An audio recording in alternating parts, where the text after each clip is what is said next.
Kalau Lukas, itu sekali dia, begitu ya, menuju Yerusalem. Jadi kelihatannya di sini ketika Yesus dan murid-muridnya dalam perjalanan, dan ini pasal yang ke-10 ini, Yesus sebetulnya sudah mendekati Yerusalem. Walaupun ini masih panjang kitab Lukas ya, tapi Yesus itu sudah mendekati Yerusalem kalau di sini. Nah, pelayanan Yesus itu, Yesus gak punya rumah, teman-teman. Dia itu ditopang oleh orang-orang ya yang dia layani ya, ditopang oleh orang-orang yang dia layani. Maka banyak di sekitar Yesus itu perempuan-perempuan yang uh, mempersiapkan pelayanan Yesus. Jadi jangan bayangkan ya, Yesus itu jalan-jalan 3 tahun, nggak jelas kemana juntrungannya, hanya menuju Yerusalem, nggak gitu ya.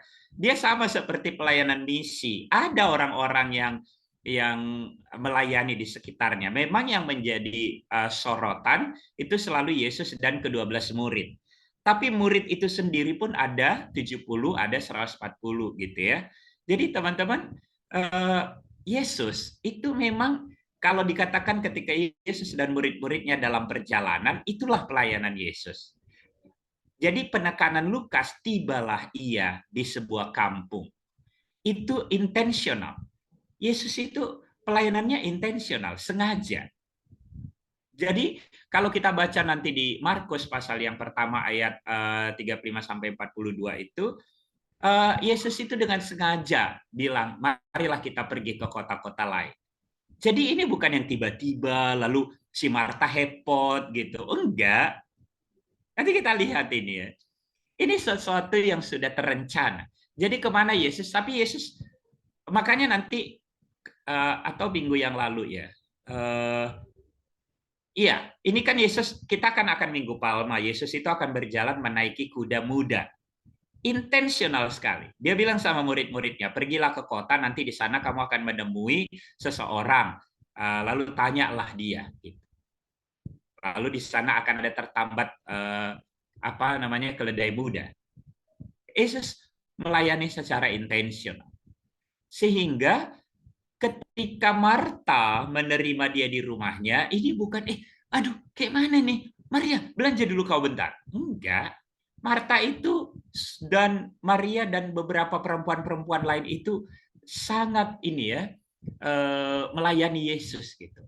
Marta itu merasa terhormat melayani Yesus. Menerima Yesus itu waktu itu memiliki resiko ya. Jadi memang Yesus kan udah makin populer di sini dan popularitasnya itu semakin menyinggung para pejabat-pejabat agama. Pejabat-pejabat agama itu sudah mulai merasa gerah dengan keberadaan Yesus. Sehingga menerima Yesus itu teman-teman penuh resiko sudah di waktu ini ya, di pasal 10.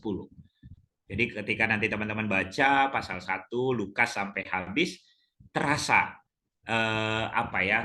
ketegangan itu terasa sampai nanti di puncak Yesus di Yerusalem itu.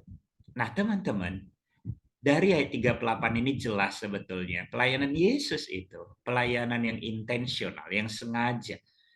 Karenanya Marta itu seperti perempuan-perempuan lain yang di sekitar Yesus, secara sengaja juga itu menyiapkan jamuan-jamuan.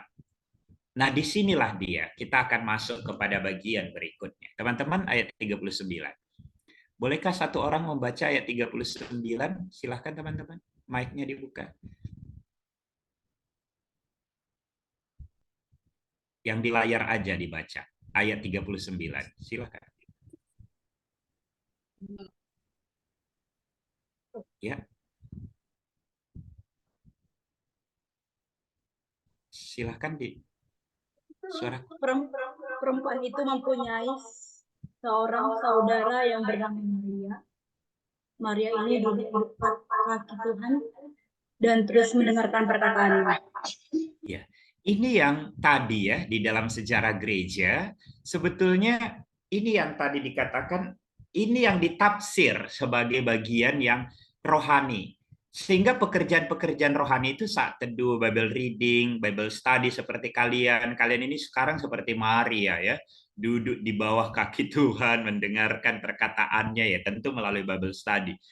Ini rohani sekali. Siapa yang nggak merasa rohani sekarang? Kecuali kalau di situ sekarang kita di ruangan kita masing-masing kita nggak merasa rohani ya. Di dalam misalnya.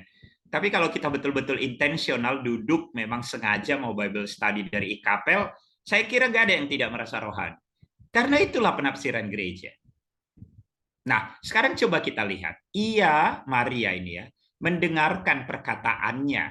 Sepertinya segera sesudah masuk ke rumah Marta, bahkan sebelum hidangan dipersiapkan baginya, bagi Yesus, Yesus Tuhan kita memusatkan perhatian pada pekerjaannya yang agung, yakni memberitakan Injil.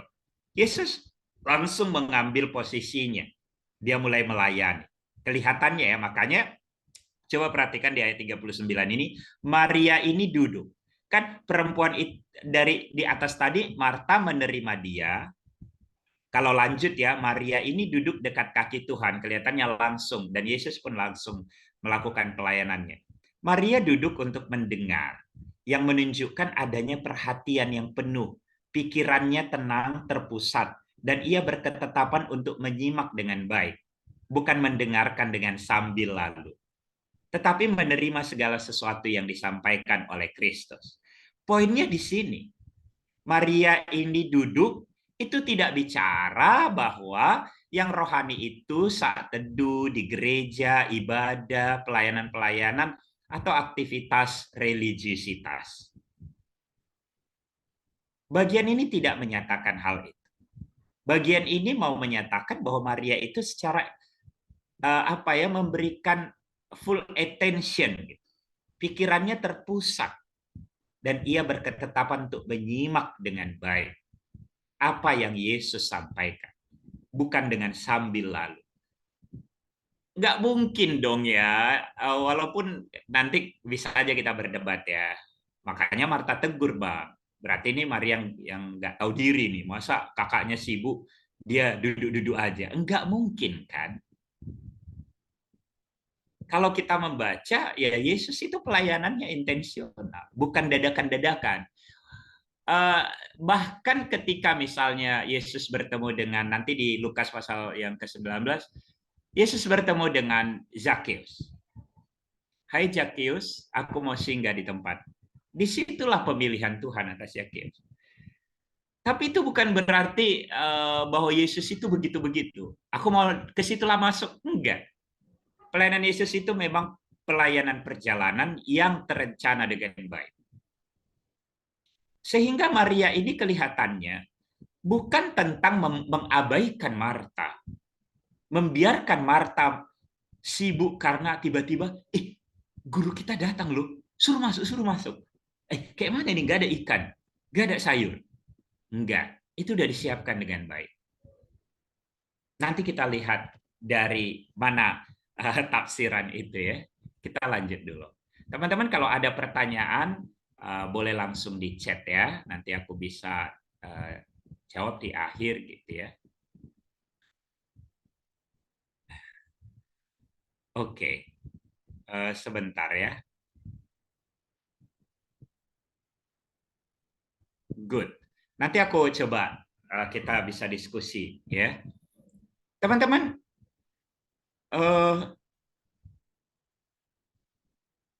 ketika Yesus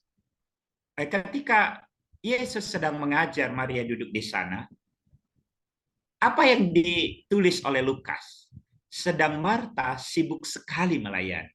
Ini kan kalimat Lukas menggambarkan Marta.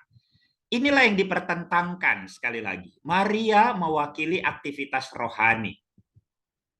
Sedangkan Marta mewakili aktivitas yang sangat daging, duniawi.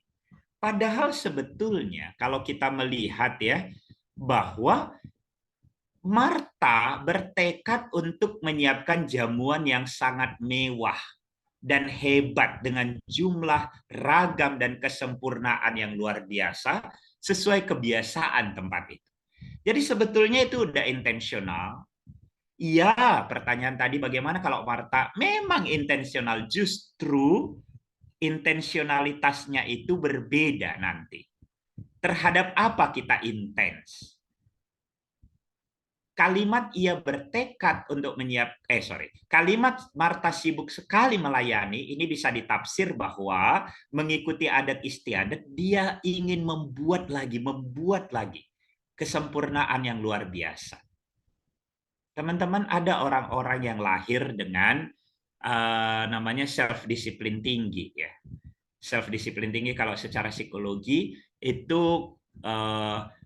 kutub sebaliknya itu sangat impulsif, mengalir begitu saja. Orang yang self disiplinnya tinggi itu cenderung punya sifat yang cenderung OCD ya, obsessive compulsive disorder gitu. Cenderung punya kompulsivitas, harus perfect, harus rapi, harus ini, harus itu gitu. Ada orang-orang seperti itu. Tapi ada orang-orang yang sangat tenang, mengalir, mengikuti suasana hati gitu. Nah, teman-teman, kelihatannya secara karakter, secara kepribadian, Marta ini orang yang nggak bisa tenang kalau itu nggak dipastikan secara perfect. Dia ingin memberikan yang terus-menerus.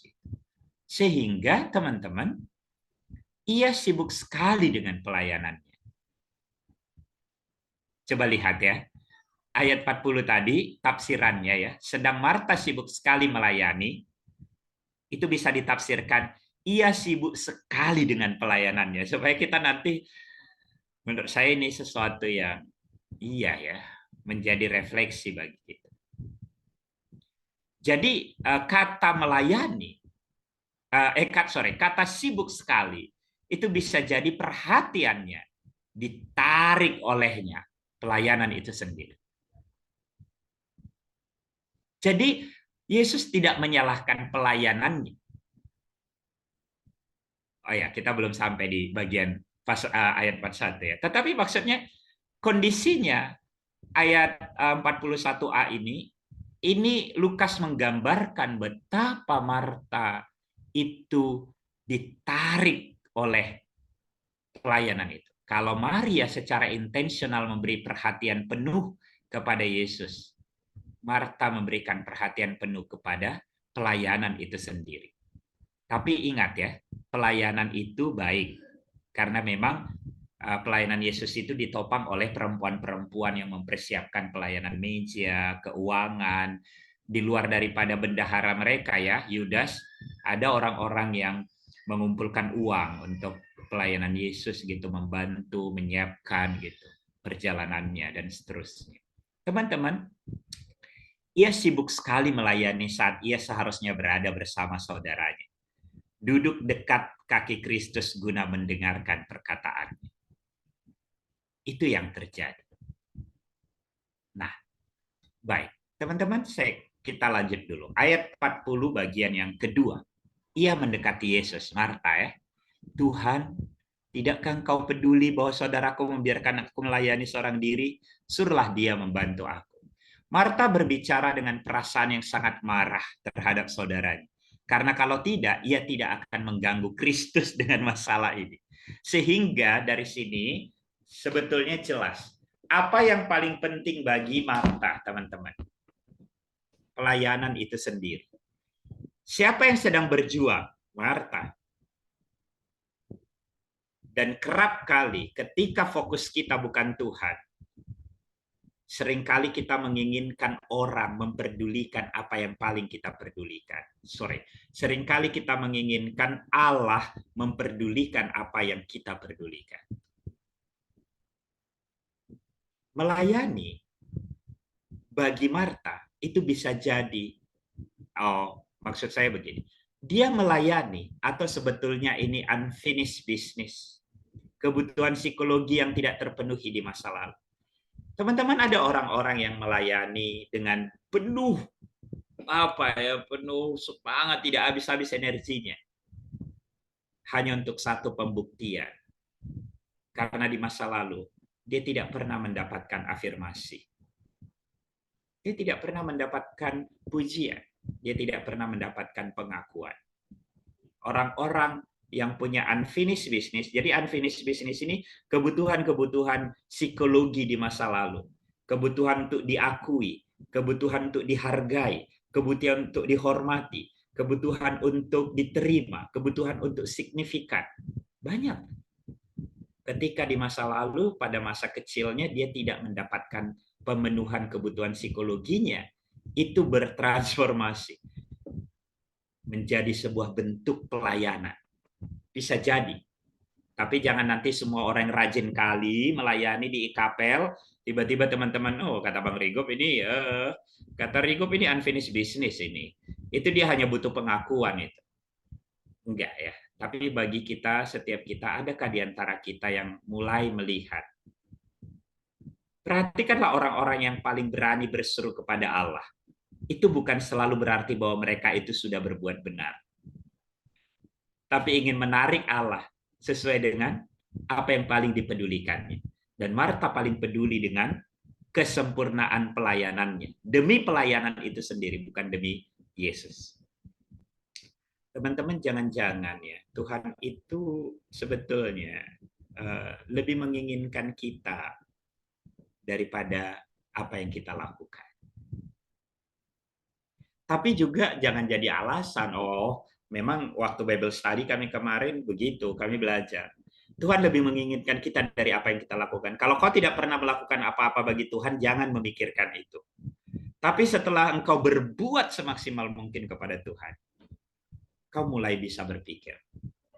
Tapi bagi orang yang belum berbuat apa-apa bagi Tuhan, jangan sok-sok jadi Marta ya. Engkau tidak ada apa-apanya dibanding dengan Marta. Marta, orang yang full attention terhadap pekerjaan pelayanan. Tapi persoalannya justru di situ, demi pelayanan itu sendiri. Sikap Marta ini bisa mengecilkan hati Maria dalam hal kesalehan dan ibadah. Kesalehan dan ibadah. Jadinya Marta yang akan membuat kehidupan itu tidak utuh. Seolah-olah Maria ini Maria ini sedang salah. Yang benar itu harusnya seperti Marta ini. Nah, teman-teman, coba dulu kita lanjut ya. Ayat 41, tetapi Tuhan menjawabnya, Marta, Marta, engkau khawatir dan menyusahkan diri dengan banyak perkara. Perhatikan, kenapa harus 2 kali? Dalam kitab Lukas, ada beberapa kali Yesus menyebut nama, menyebut kota Yerusalem, Yerusalem. Berarti itu betul-betul dari isi hati Tuhan. Keseriusan Tuhan untuk menyatakan. Pernyataan 2 kali ya. Yesus menegur kekhawatiran Marta yang berlebihan. Orang yang punya kecenderungan OCD, punya kecenderungan kompulsif, obsesif, harus begini, harus begitu, harus tertata, harus perfeksionis, itu punya kekhawatiran yang sangat tinggi, ya, kecemasan yang sangat tinggi. Dan Yesus menegur kecemasan itu karena itu kedagingan. Jadi kedagingan itu bukan soal melayani di dapur, itu salah. Kedagingan itu bukan soal membandingkan antara mendengarkan firman dengan masak nasi. Itu salah, itu tidak dimaksudkan oleh perikop ini. Yang dikhawatirkan yang ditegur oleh Yesus adalah kekhawatiran yang berlebihan. Marta menyangka bisa menyenangkan dia dengan perjamuan yang mewah dan hebat, hingga membuat bingung diri sendiri saat menyiapkannya. Pelayanan dan pekerjaan adalah tentang Allah, bukan tentang kita. Teman-teman, ayat yang terakhir. Bagian bersama Kristus adalah bagian yang terbaik. Itu sebabnya Yesus berkata, tetapi hanya satu saja yang perlu. Maria telah memilih bagian yang terbaik. Ini adalah bagian bagi jiwa dan kekekalan. Bagian yang diberikan Kristus kepada orang-orang yang paling dikasihi. Yesus datang ke rumah itu. Dan dia memberitakan Injil. Itulah yang penting. Karena Yesus sudah mendekati Yerusalem. Misi Yesus akan segera dipenuhi. Kematiannya sudah dekat. Jadi teman-teman, ini adalah bagian yang tidak akan diambil dari orang-orang yang memiliki. Apa itu? Injil. perkataan Kristus, pelayanan Kristus. Orang-orang yang memilih bagian yang terbaik bukan saja akan menerima apa yang mereka pilih, tetapi juga akan mendapat pujian atas pilihan mereka itu pada hari agung itu kelak, pada waktu Yesus datang kedua kali. Oke, teman-teman, saya coba lihat dulu. Keduanya ingin memberi dirinya secara sengaja untuk Yesus, namun dengan bentuk yang berbeda. Iya, tetapi kalau kita melihat Marta pada akhirnya hanya mengekspresikan karakter kepribadiannya yang perfeksionis. Sehingga dia itu orang yang ingin awalnya memberikan kepada Yesus, tetapi akhirnya dia terjebak kepada kebingungannya sendiri karena dia akhirnya melayani pelayanan itu sendiri. Bisa ya? Sorry, saya baru lihat tadi record, saya baru okekan. Ya, semoga terrecord ya yang tadi. Oke. Seharusnya Marta santai aja ya, Bang, dengan jamuan yang ada terus memilih ikut duduk mendengarkan Yesus saat itu. Iya, tapi orang-orang seperti Marta ini pada umumnya tidak bisa santai. Jadi orang yang penuh kecemasan itu biasanya sulit untuk santai. Orang yang punya kecemasan tinggi, dia akan selalu berupaya beraktivitas. Karena aktivitas itulah yang memastikan dirinya untuk eksis. Jadi dia harus sadar tentang diri. Dia sangat mengasihi Yesus ya teman-teman. Sekali-kali kita jangan berpikir dia tidak mengasihi Yesus. Dia sangat mengasihi Yesus. Tapi dia tidak sadar bahwa karakternya itu sangat menguasai dia. Gitu. Oke, ada lagi kah yang mau ditanyakan? Silahkan. Mau bertanya langsung juga boleh. Sebelum kita lanjut kepada bagian pembahasan ya, lanjutannya. Silahkan teman-teman.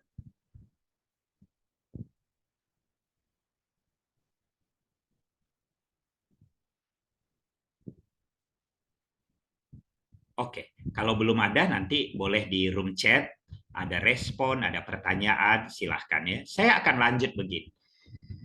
Teman-teman, ini sebetulnya dari penelitian Lee Hardy di dalam sebuah buku. Jadi kerja di dalam perkembangan sejarah, kerja itu merupakan sebuah keharusan untuk mendapat pemenuhan kebutuhan dan kenikmatan hidupkah? Apakah ini kerja? Nah, kita lihat ya. Kerja itu apakah hukuman atas kemanusiaan atau kemuliaan atas kemanusiaan? Jauh sebelum masa Yesus ya, sebelum Maria dan Marta ini, sudah ada solusi bagi orang Yunani. Orang Yunani itu dimulai dari Sokrates, kemudian Plato, kemudian Aristoteles. Jadi Plato itu muridnya Sokrates, mulai membedakan ya, mulai membedakan. Plato itu mulai membedakan mana kehidupan yang rohani, mana kehidupan yang mulia, mana kehidupan yang tidak mulia. Sehingga nanti akan lebih dikembangkan oleh Aristoteles, tapi Plato itu mulai mengembangkan bahwa ada kehidupan di atas kepala, ada kehidupan dari leher ke bawah. Kehidupan leher ke bawah ini adalah kehidupan untuk perut, untuk makan. Orang bekerja dengan otot, petani gitu ya, buruh, itu semata-mata untuk pekerjaan-pekerjaan yang tidak mulia. Sedangkan para raja, para pemikir, filsuf, itu dilambangkan kepala ke atas. Mereka itu merupakan orang-orang mulia. Sehingga yang layak untuk bekerja bagi orang Yunani adalah dari leher ke bawah. Para petani, para buruh, pekerja kasar, dan mereka tidak mulia gitu. Itulah hukuman atas hidup mereka. Itulah hukuman atas hidup mereka. Nah, teman-teman, ini solusi Yunani melihat pekerjaan. Jadi pekerjaan bagi orang Yunani itu berdasarkan filsafat itu, pekerjaan itu merupakan hukuman. Harusnya manusia mencapai kehidupan yang ilahi, yang mulia, menjadi pemikir, menjadi raja, menjadi filsuf. Nah, ini tadi sudah saya jelaskan cukup panjang. Akhirnya gereja terus-menerus memelihara itu. Sampai akhirnya gereja tanpa sadar memisahkan pekerjaan yang rohani dengan tidak. Ada pekerjaan-pekerjaan yang ilahi, yang mulia, menjadi hamba Tuhan, menjadi biarawan, biarawati, pastor, menjadi pelayan-pelayan di gereja, di rumah Tuhan. Dan di luar itu adalah pekerjaan-pekerjaan yang tidak mulia. Itu gereja bahkan. Dan aku mau bilang bahwa sampai hari ini gereja mewarisi. Padahal sebetulnya reformasi gitu ya. Tapi sebelum reformasi, era Renaissance akhirnya memisahkan, mengagungkan pekerjaan itu sendiri. Mengagungkan pekerjaan itu sendiri. Nah, ada berlebih-lebihan gitu ya, pemisahan kan Renaissance ya, ke bangunan apa ya, kebangunan pemikiran manusia gitu ya, ditemukannya teknologi, lalu kemudian berkembangnya kemampuan manusia, sains dan seterusnya. Terjadilah perceraian antara sains dengan iman gitu ya. Dan ini juga terjadi kepada akhirnya di masyarakat pekerjaan itu sama sekali ada yang merasa nggak mulia. Sampai akhirnya sangat merendahkan pekerjaan. Sangat merendahkan pekerjaan. Tetapi ada yang sangat mengagungkan pekerjaan. Nah, tapi kemudian di dalam reformasi Luther itu melihat bahwa kehadiran pemeliharaan Allah dalam kerja tangan-tangan kita, itulah arti bekerja. Bekerja,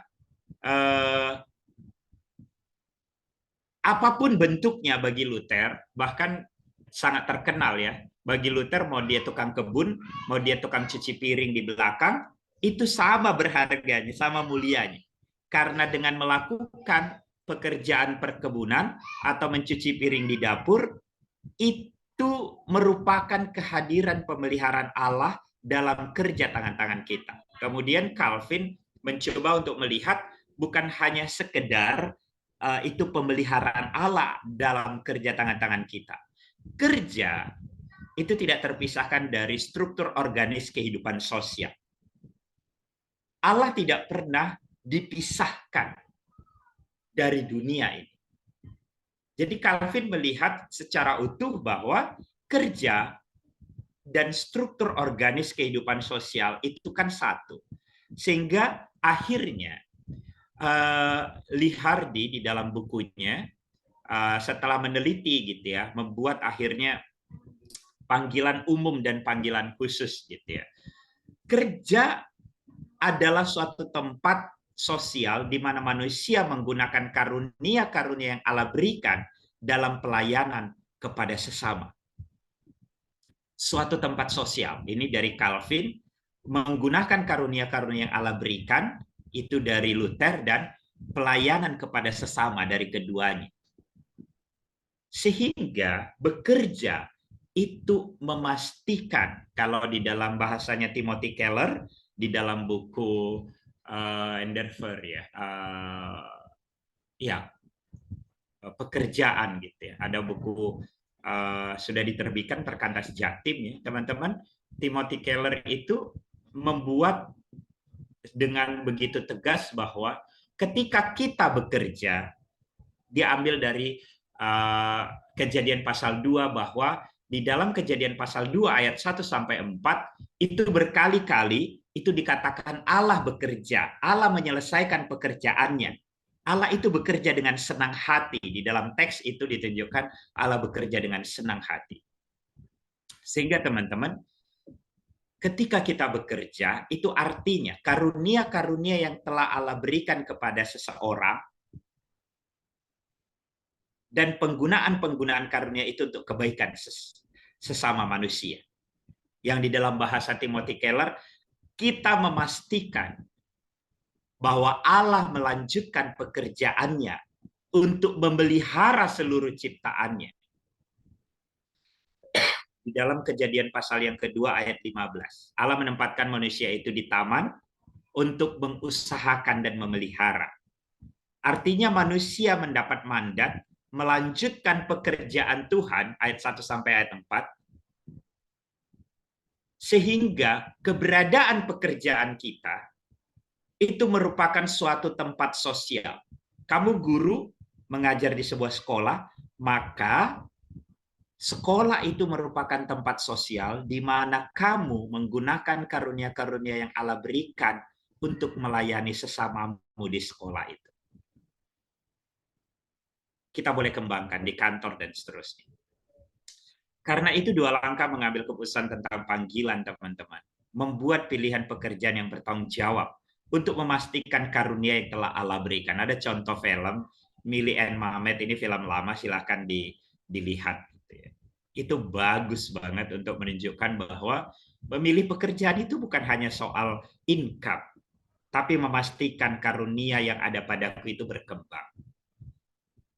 Yang kedua, menemukan tempat di mana kemampuan bawaan dan keahlian yang kita pelajari dapat digunakan untuk kepentingan mereka yang membutuhkan. Tentu ini serial Cek Toko Sebelah ya, atau filmnya gitu ya. Boleh ditonton lagi dan perhatikan ya.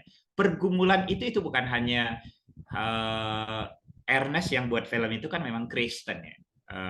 Aku nggak tahu apakah dia inspired by Bible gitu ya, tapi aku melihat bahwa film itu sangat tepat untuk menunjukkan apakah kemampuan bawaan dan keahlian yang kita pelajari. Ernest di situ ya, dia punya kemampuan bawaan, ada keahlian yang dipelajari, dapat digunakan untuk kepentingan mereka yang membutuhkan. Kan kasihan loh ya kalau mereka, tapi ini lebih digambarkan bapaknya ya. Kasihan pekerja-pekerja toko itu kalau mereka tidak punya pekerjaan lagi. Keberadaanku bukan hanya soal mendapat income. Keberadaanku adalah soal memastikan bahwa keberadaanku bekerja, kan si pemilik toko itu juga bekerja kan melalui modalnya. Melalui modalnya si pemilik toko itu belajar bahwa pekerjaan dia sebagai pemilik toko memastikan pemeliharaan Allah atas bawahannya. Makanya kalau ada orang-orang Kristen, pembantunya saja tidak sejahtera, pembantunya saja tidak bertumbuh, wah itu ngeri gitu. Kalau ada orang Kristen punya toko, pelayan-pelayannya tidak layak gitu ya, tidak layak hidup, gajinya seadanya, load pekerjaannya besar. Wah, kita harus bertanya, apa artinya bekerja bagi kita? Apa artinya? Bekerja demi pekerjaan itu sendiri, itulah Marta. Atau bekerja sesuai dengan kehendak Tuhan Yesus. Itulah Maria. Teman-teman, penerapan daripada perikop ini, akhirnya kita melihat kepada kerja dan panggilan kita. Maria duduk di kaki Yesus. Dia fokus, sehingga apapun pekerjaan kita, apakah kita senantiasa intensional kepada Yesus, atau intensional kepada pekerjaan itu sendiri. Ada banyak hamba-hamba Tuhan melakukan pekerjaan-pekerjaan pelayanan yang kelihatannya sangat rohani, tapi justru disitulah dia paling tidak rohani. Karena semua itu hanya mengekspresikan unfinished business, mengekspresikan karakter kepribadian. Jadi perikop ini tidak pernah memisahkan antara duniawi dengan tidak pernah memisahkan aktivitas religiusitas dengan aktivitas rohani, aktivitas duniawi. Perikop ini bicara semuanya rohani. Ketika kita fokus, intensional, penuh perhatian, terpusat kepada Kristus. Teman-teman, realitanya. Oh ya, sebelum realitanya. Kalau ada yang masih mau bertanya, silakan ditulis ya. Aku coba lihat dulu. Bagaimana dengan orang yang bekerja tidak sesuai karunia yang diberikan Allah kepadanya, dan bagaimana kaitannya dengan panggilan hidup? Teman-teman, bagaimana dengan, maka pertama-tama ya, untuk mengenali panggilan, itu kenalilah keunikan. Hampir semua contoh di dalam Alkitab menunjukkan bahwa hamba-hamba Tuhan yang maksimal di dalam hidupnya, sebut saja namanya ya, Yusuf, Daniel, Esther, Daud, dan seterusnya. Kita ambil satu contoh, Yusuf. Yusuf itu mengenal karunia-karunia yang ada padanya. Dia seorang manajer yang baik, ya, administrator yang baik. Dia seorang administrator yang baik. Jadi kalau aku melakukan konseling karir, ya, aku menggunakan sebuah alat tes VIV profiler gitu ya. Kita bisa mengetahui keunikan kepribadian kita. Kita orang yang seperti apa gitu. Nah, kalau Yusuf itu memang sedari kecil dia dipercaya. Teman-teman, kalau Yusuf itu anak manja, nggak tahu ngapa-ngapain, mungkinkah dia disuruh bapaknya mengantarkan makanan untuk abang-abangnya, melihat abang-abangnya? Itu sekedar ngeliat-liat ya? Enggak dong, itu perjalanan yang panjang. Kenapa kenapa Yusuf itu di rumah, abang-abangnya? Memang itu dia anak kesayangan, dia, tetapi bukan soal sekedar kesayangan. Yusuf seorang yang mengenal karunia dan kepribadian. Sehingga dia itu dimanapun, kalau kita lihat konsisten teman-teman, di rumahnya dia diandalkan. Ketika dia di rumah Potifar, apa yang dikatakan? Memang ya, Kejadian pasal yang ke-13 itu menunjukkan 33. Menunjukkan bahwa teman-teman, Allah memberkati apa yang dikerjakan oleh Yusuf. Allah memberkati apa yang dikerjakan oleh Yusuf. Tapi itu tidak berarti bahwa Allah memberkati orang yang diam-diam, tidak berkembang. Artinya Allah memberkati orang yang berkembang di dalam minat-minat, di dalam kepribadian, di dalam keunikan. Potensi dirinya dimaksimalkan. Gitu teman-teman. Mana mungkin Allah memberkati Yusuf kalau dia nggak tahu ngapa-ngapain. Sampai seluruh isi rumah Potifar dipercayakan kepadanya. Coba perhatikan, sama nggak yang dikerjakan? Sama. Maka Potifar tidak lagi memusingkan pekerjaan-pekerjaan di rumahnya. Lalu berikutnya, ketika dia di penjara, apa yang dikatakan penulis Kejadian? Maka kepala penjara itu menyerahkan semuanya urusan-urusan rumah tangga di penjara itu. Perhatikan ya, ketika Yusuf berkembang dengan baik dalam rumah tangga di keluarga asalnya, dia berkembang kemudian naik level ketika dia di rumah Potifar, lalu lebih besar lagi di sebuah instansi penjara, maka dia tidak kaget gitu ya. Dia bisa mengerjakan rumah tangga sebuah negara menjadi Perdana Menteri. Jadi teman-teman, kenali diri kita. Kenali diri kita. Ya, kenali diri kita dan ada nggak karunia-karunia, kita mengenal karunia-karunia kita.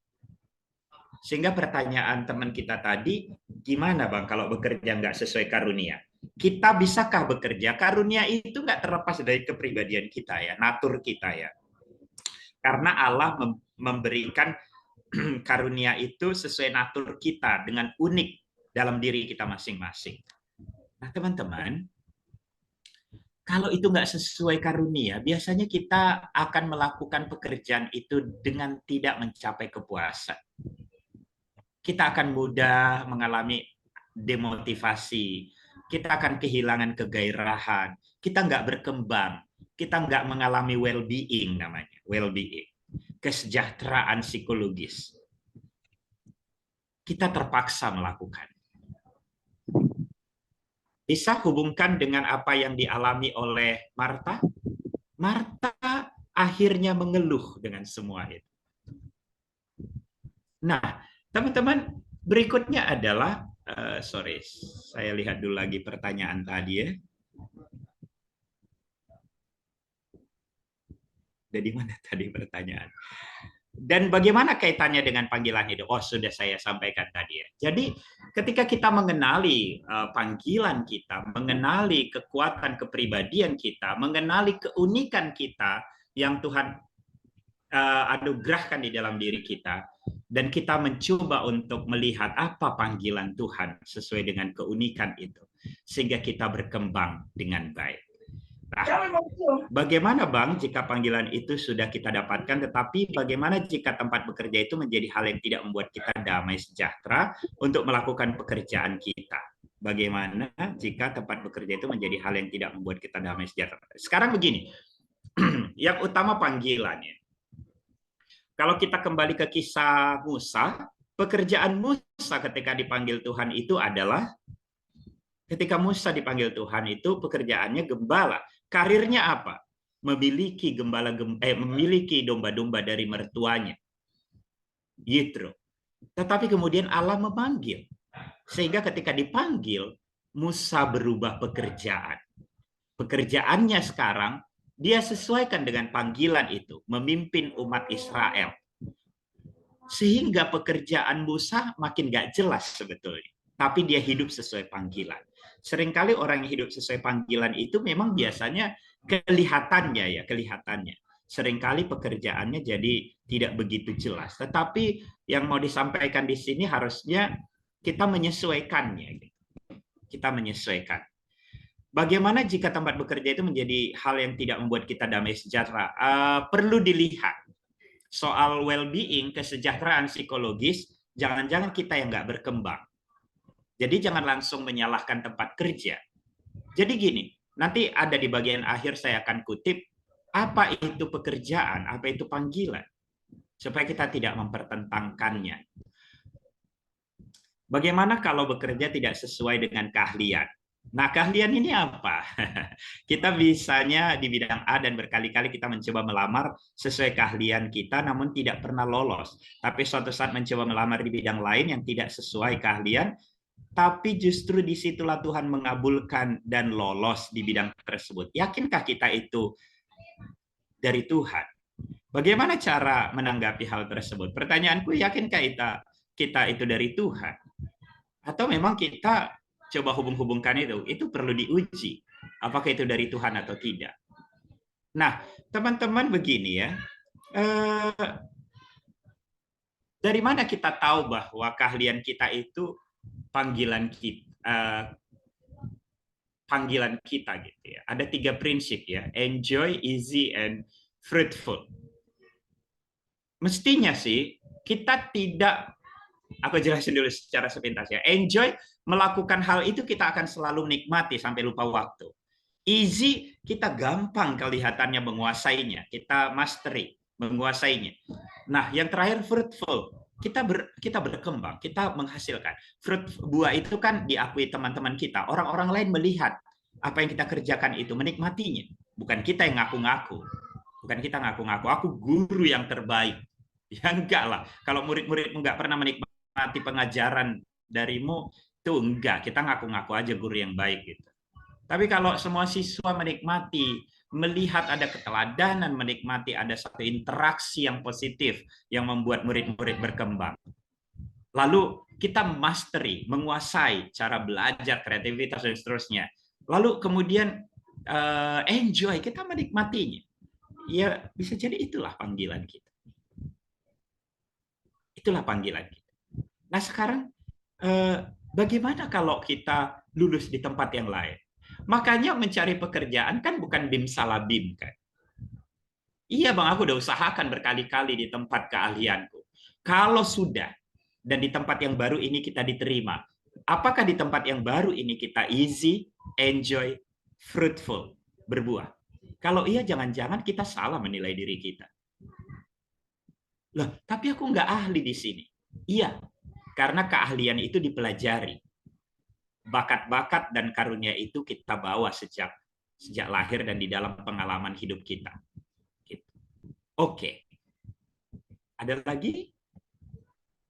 Kalau tidak ada, aku lanjut dulu ya. Sudah 8:30. Teman-teman, realitanya dalam kehidupan masyarakat yang sedang kita hadapi, tidak mudah melihat pekerjaan sebagai sebuah panggilan. Kita semua hampir rata-rata tidak ingin bekerja. Kalau ada kerjaan yang menghasilkan uang, yang membuat kita hanya kerja sehari, lalu libur 1 bulan, kita akan memilih pekerjaan itu. Padahal bekerja itu merupakan bagian daripada eksistensi kita sebagai manusia yang dicipta menurut gambar dan rupa Allah. Bekerja yang mana? Iya, bekerja sesuai panggilan kita. bekerja itu bukan semata-mata untuk, kalau kembali kepada ini ya, bekerja itu semata-mata untuk mendapat pemenuhan kebutuhan dan kenikmatan hidup, tidak. Tapi inilah yang menjadi realita. Semua orang pengen healing, semua orang pengen jalan-jalan, semua orang pengen menikmati hidup, seolah-olah bekerja adalah hukuman atas takdir manusia. Teman-teman, bagaimana dengan hari buruh? Nanti 1 Mei ya, bisakah kita mengerti beban buruh? Apa itu bekerja? Buruh tidak lebih daripada hitungan-hitungan kapitalisme. Ketika pemilik modal bisa mendapat keuntungan 2 kali lipat dengan memecat setengah buruhnya, lebih baik dia memilih memecat setengah buruhnya. Dia tidak peduli sama sekali dengan buruh-buruh itu. Kalau ada di antara kita pekerja wirausaha, saya mau menyatakan kepada teman-teman yang sekarang sudah jadi bos, sudah jadi pengusaha, yang punya pekerja ya, yang punya pekerja. Mereka bukanlah objek, mereka bukan barang, mereka adalah sesamamu manusia. Dia sedang bekerja sama sepertimu dan bekerja di situ memastikan pekerjaan Tuhan untuk memaksimalkan karunia-karunia-Nya supaya orang-orang tempat sosial di mana dia ada merasakan pemeliharaan Allah. Meskipun dia hanya tukang fotokopi di tempat. Kau punya usaha fotokopi, lalu ada pekerjamu, jangan sekali-kali engkau melihat dia hanya seperti barang yang menjalankan mesin fotokopi. Karena keberadaan dia di sana itu untuk memastikan melaluinya Allah sedang memelihara para langganan toko fotokopi itu. Teman-teman, bagaimana dengan proses kemajuan menyongsong era kerja bahkan sudah 5.0? Ketika data, bukan sekedar data, big data kalau 5.0 ya, melampaui seluruh insting ya, pikiran, hati nurani. Bagaimana kita memahami konteks panggilan di saat ini? Apakah kita sendiri meneruskan pemikiran Yunani kuno serta gereja abad pertengahan menempatkan diri antara duniawi dengan rohani? Pertanyaan saya sekali lagi, kalau teman-teman merasa rohani saat-saat teduh, saat Bible study, saat berdoa, saat di gereja besok, teman-teman hanya sedang melanjutkan pemikiran Yunani, bukan Alkitab. Itu filsafat Yunani, teman-teman. Karena Alkitab tidak pernah memisahkan kehidupan anak-anak Tuhan di dalam Alkitab utuh. Seluruh apa yang kita lakukan di tengah-tengah dunia ini, ketika kita berpusat, berfokus kepada Kristus, dan segala apa yang kita lakukan, itulah yang rohani. Ketika kita melakukan aktivitas rohani, melayani khotbah, menjadi pengurus, melayani ikapel, melayani gereja, tapi demi pelayanan itu sendiri, tanpa kehadiran Kristus, saat itulah kita sebetulnya sedang duniawi.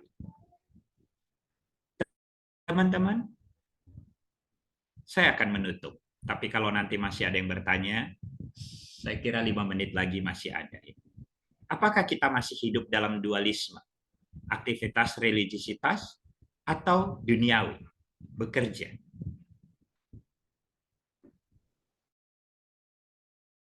Bagi kita melihat kerja dan karir kita, harusnya pekerjaan kita, karir kita, itu di dalam konteks panggilan. Tetapi memang, saya katakan ini ya, saya kutip dari Lee Hardy, konsep panggilan mencakup keseluruhan hidup sebagaimana kita berelasi dengan Allah, dengan orang lain, dan dengan ciptaan. Di dalam berbagai posisi, peran sosial yang di dalamnya Allah telah menempatkan kita. Jadi panggilan itu nggak spesifik pekerjaan.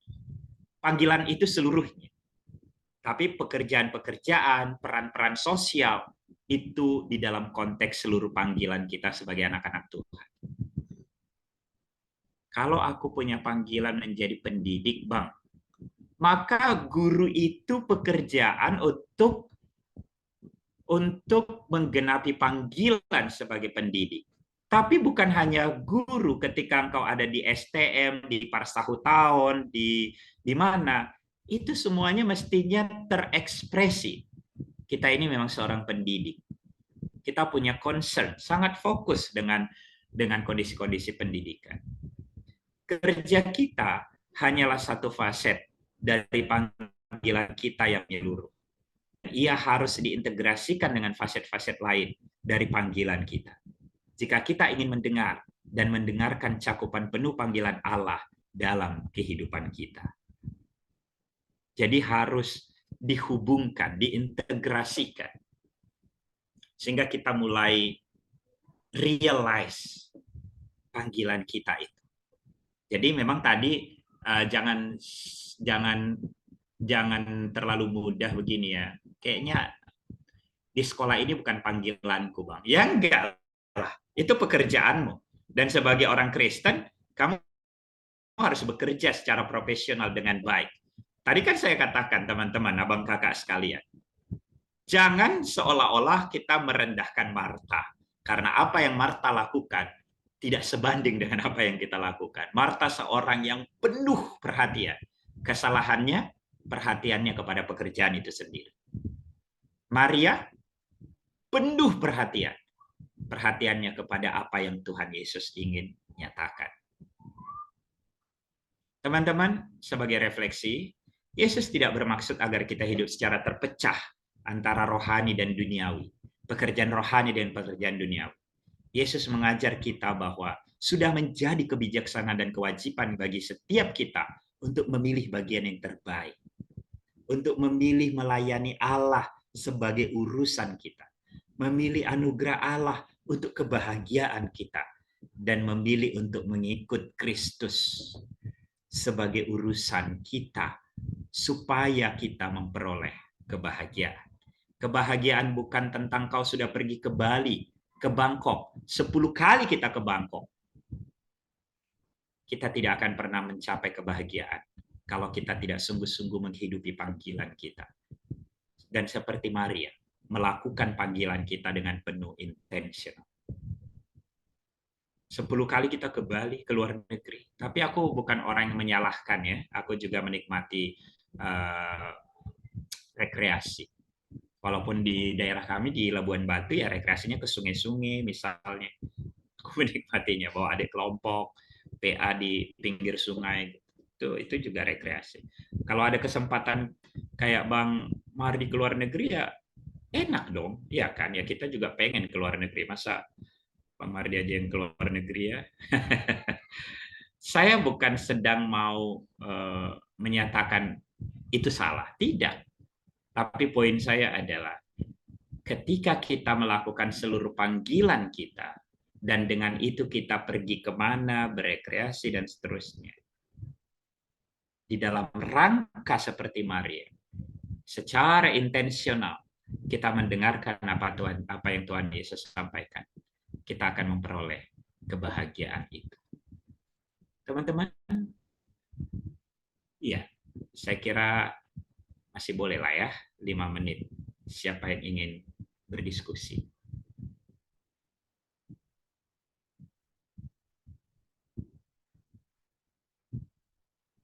Oh iya, oh sudah ada di sini, saya tidak melihat, maaf ya.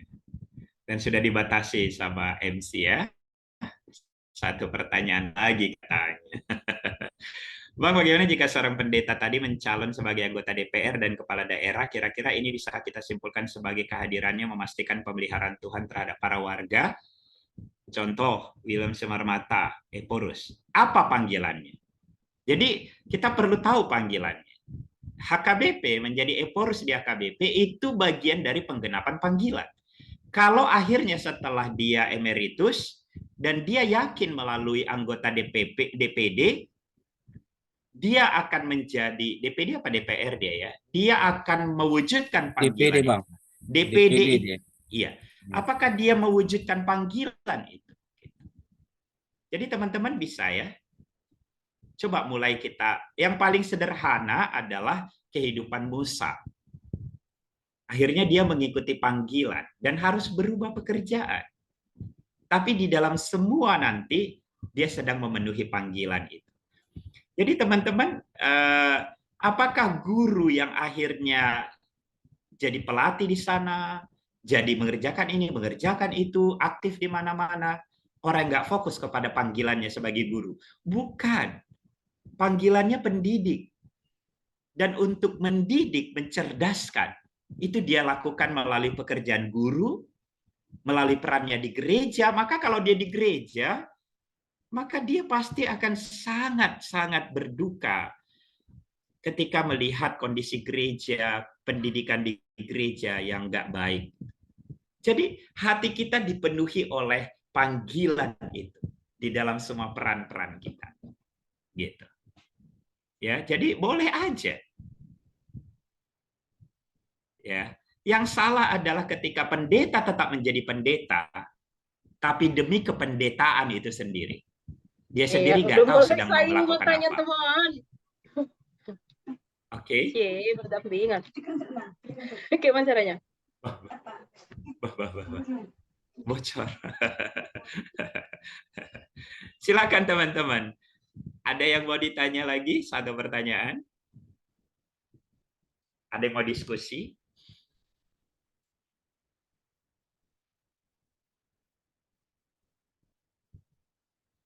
Oke, kiranya kita semakin diperkaya ya mempelajari tentang Maria dan Marta. Maria dan Marta tidak pernah berbicara tentang duniawi dan rohani. Maria dan Marta dulu mungkin di kelompok kecil kita belajar, akhirnya mari belajar seperti Maria, saat teduhnya rutin, doanya rutin. Saya nggak bilang saat teduh dan doa rutin itu nggak baik, tetapi bukan demi saat teduh itu sendiri. Tidak lebih rohani orang yang lagi saat teduh di kamar dengan orang yang nyuci piring di dapur sekret. Itu sama rohaninya, bukan? Kita semua diajari seperti itu di UKMKP. Tetapi bukan berarti orang yang di nyuci piring di sekret itu nggak perlu saat teduh. Kalau gitu dia nggak rohani sekali tuh. Tetapi baik kita lagi saat teduh maupun lagi cuci piring di sekret yang banyak kali itu habis pengisian yang didatangi 200 orang sehingga piringnya banyak kali di dapur. Dan pas jadwal giliran kita cuci piring di sekret. Astaga. Tapi ketika kita mengerjakannya sebagai bentuk daripada fokus kita kepada Tuhan Yesus, itu pun rohani.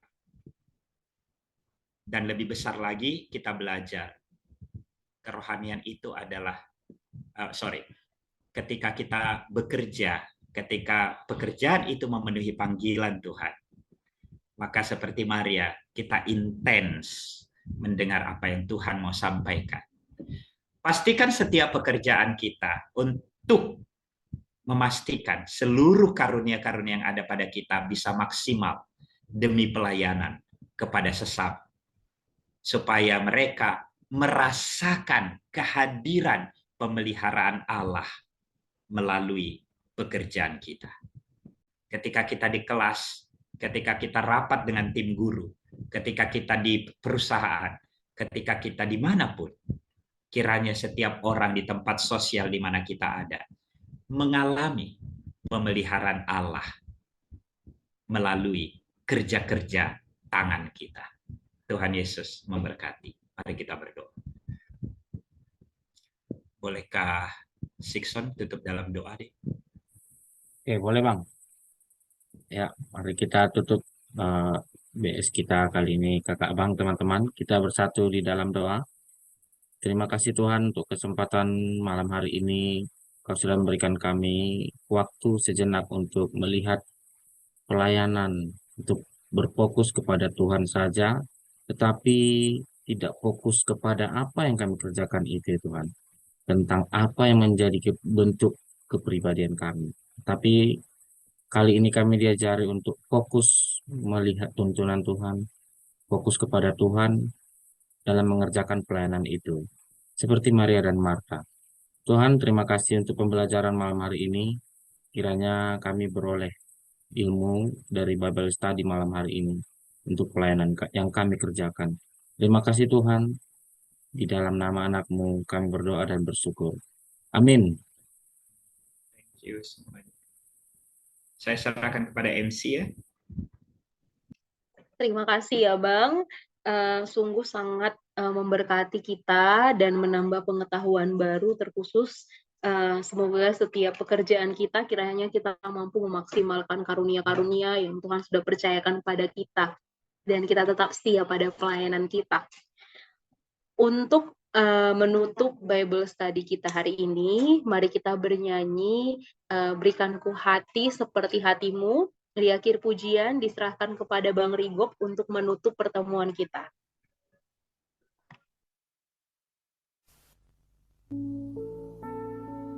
Hati yang penuh dengan belas kasihan,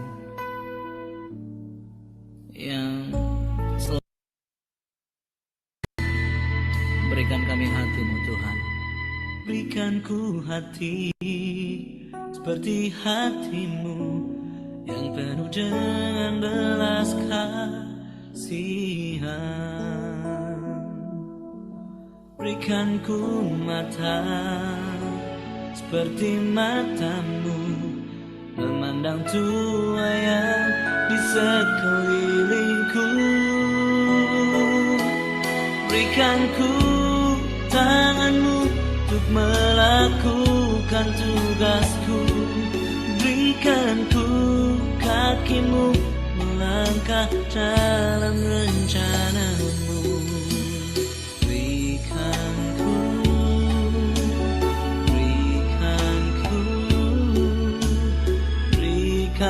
ku hati-Mu.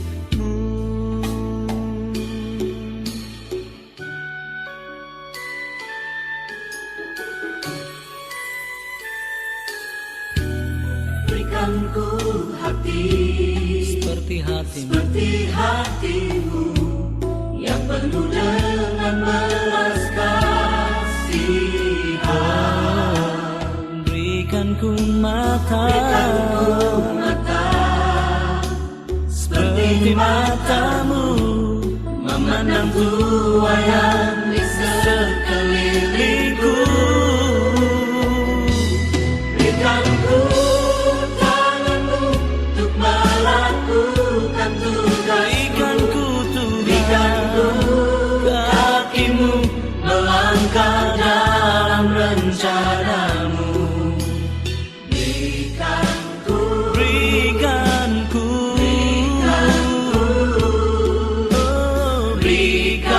ku hati-Mu.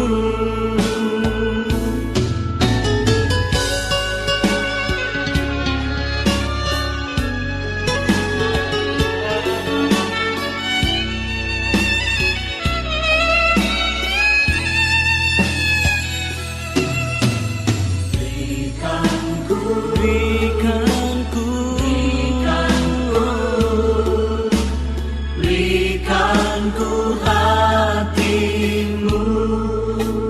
Berikan ku tangan-Mu untuk melakukan tugasku. Berikan ku kaki-Mu melangkah dalam rencana-Mu. Berikan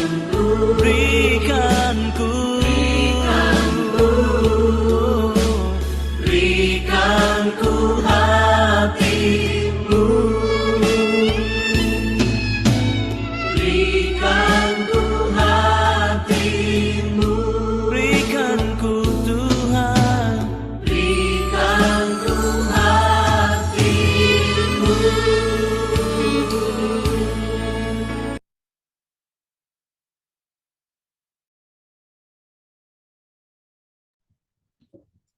Teman-teman, sebelum saya tutup doa,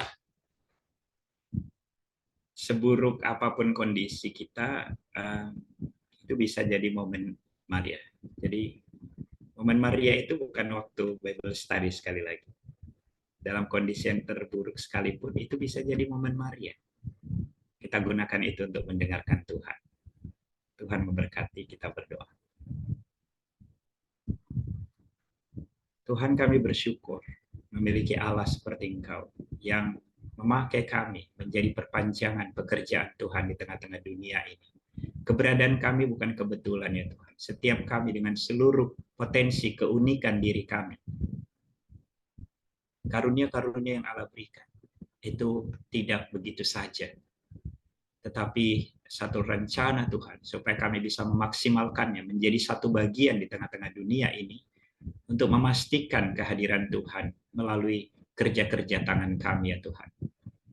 Terima kasih Bapak, kami sungguh bersyukur untuk 2 jam kebersamaan kami, untuk setiap atensi yang ada, untuk setiap persekutuan yang sangat terbatas melalui ruang online ini. Tuhan kiranya memberkati.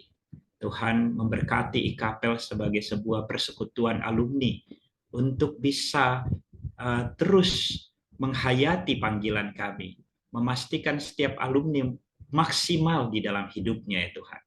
Keberadaan kami bukan sebagai komunitas begitu saja, tetapi sebagai komunitas murid, supaya keberadaan kami akhirnya pun menjadi sebuah satu kesatuan panggilan melalui kehadiran IKAPEL, memastikan pemeliharaan Tuhan atas ciptaan yang ada melalui pelayanan-pelayanan di dalam pelayanan IKAPEL ini. Terima kasih Bapak, kami sungguh bersyukur untuk setiap pengurus yang boleh dengan tekun mengerjakan bagiannya, yang boleh dengan tekun untuk mengumpulkan kami, mengadakan program untuk pembinaan alumni ya Tuhan.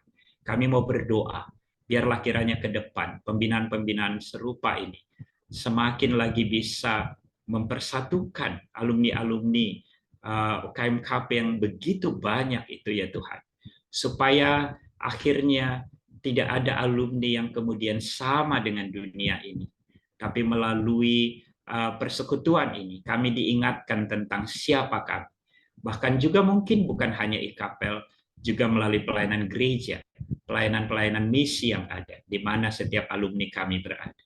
Tuhan, kami sungguh bersyukur untuk setiap kesempatan bagi kami yang Tuhan berikan menjadi kesaksian ya Tuhan. Biarlah kiranya kesaksian kami sebagai alumni-alumni itu makin kuat, makin teguh. Kami orang-orang yang pernah menikmati pelayanan mahasiswa adalah orang-orang yang dengan gigih melakukan atau menjadikan setiap momen menjadi momen Maria. Sehingga setiap pekerjaan kami itu ekspresi daripada intensionalitas kami mendengarkan suara Kristus Yesus. Terima kasih Bapak. Kami bersyukur untuk malam hari ini. Di dalam nama Yesus Kristus kami mengakhiri seluruh persekutuan dan Bible study kami. Amin. Terima kasih teman-teman. Amin.